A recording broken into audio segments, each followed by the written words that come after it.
The Battle of Ia Drang was a major engagement during the Vietnam War. It occurred in the Ia Drang Valley of South Vietnam.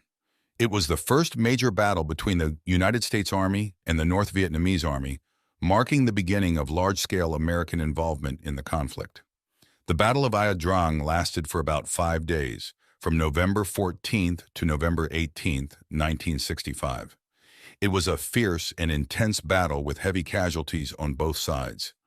Join us at Legacy of War as we take a deeper look.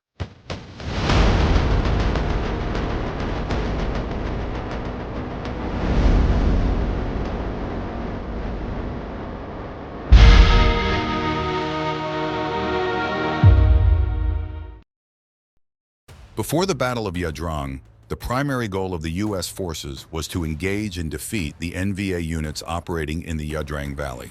This valley was believed to be a key infiltration route for NVA forces moving from their base areas in Cambodia and Laos into South Vietnam.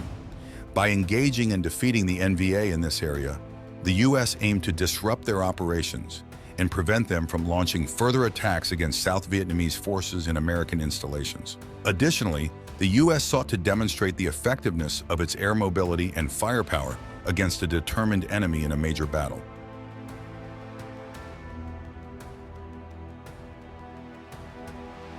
In the days leading up to the Battle of Ia Drang, U.S. military intelligence indicated increased North Vietnamese Army NVA activity in the Ia Drang Valley.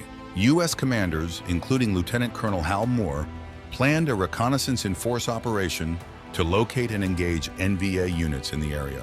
Prior to the insertion of ground troops, U.S. aircraft and artillery conducted airstrikes and bombardments on suspected NVA positions in the Ia Drang Valley. These strikes were aimed at softening enemy defenses and disrupting NVA logistics and communication lines.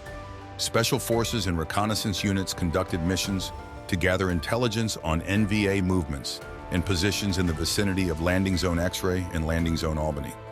These missions aimed to provide U.S. commanders with a better understanding of the enemy's disposition and strength before committing ground troops.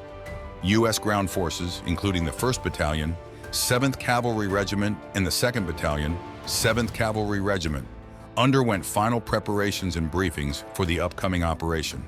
Troops were briefed on objectives, tactics, and procedures to be followed during the operation.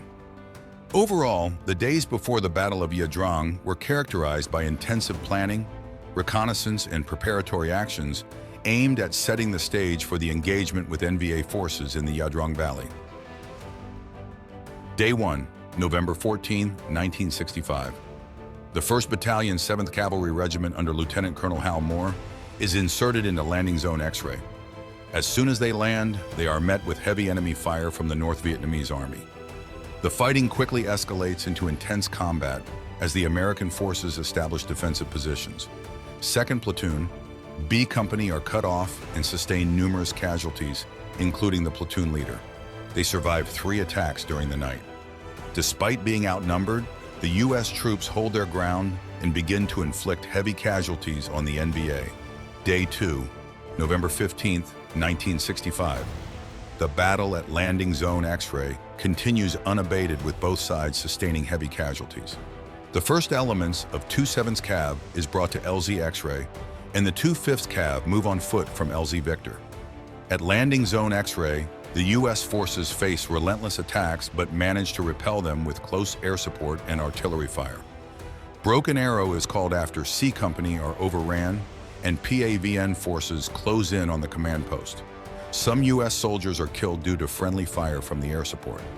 On the 3rd attempt, the lost B Company are relieved and brought back to X-Ray. Day 3, November 16, 1965. The fighting at Landing Zone X-Ray begins to subside as the NVA withdraws from the immediate vicinity due to the casualties suffered during the battle. 1st Battalion, 7th Cavalry are withdrawn from the battle as it is deemed that the mission was complete and a success. The 2/7 the Cav and 2/5 the Cav take up defensive positions for the night.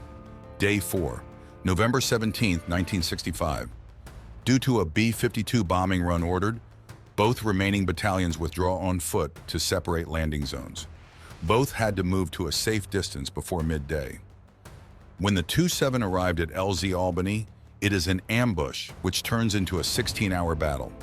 2-5, who had moved to LZ Columbus, are tasked with assisting 2-7 at Albany. There were also B-52 strikes ordered to help the battalions. U.S. troops suffer heavy casualties during the battle. Day 5, November 18, 1965. The Battle of Yadrang officially concludes as U.S. forces withdraw from Landing Zone Albany and march 6 miles to Els Crooks. U.S. troops gather up their fallen comrades, but B-52 airstrikes continued for another 2 days. An old French bugle is found on a fallen Pavan soldier.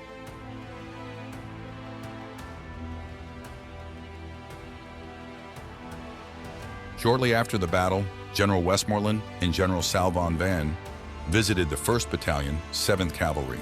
They were briefed by Lieutenant Colonel Moore about the battle at LZ X-Ray. Westmoreland told them they were being recommended for a Presidential Unit citation. Both sides suffered significant casualties during the battle.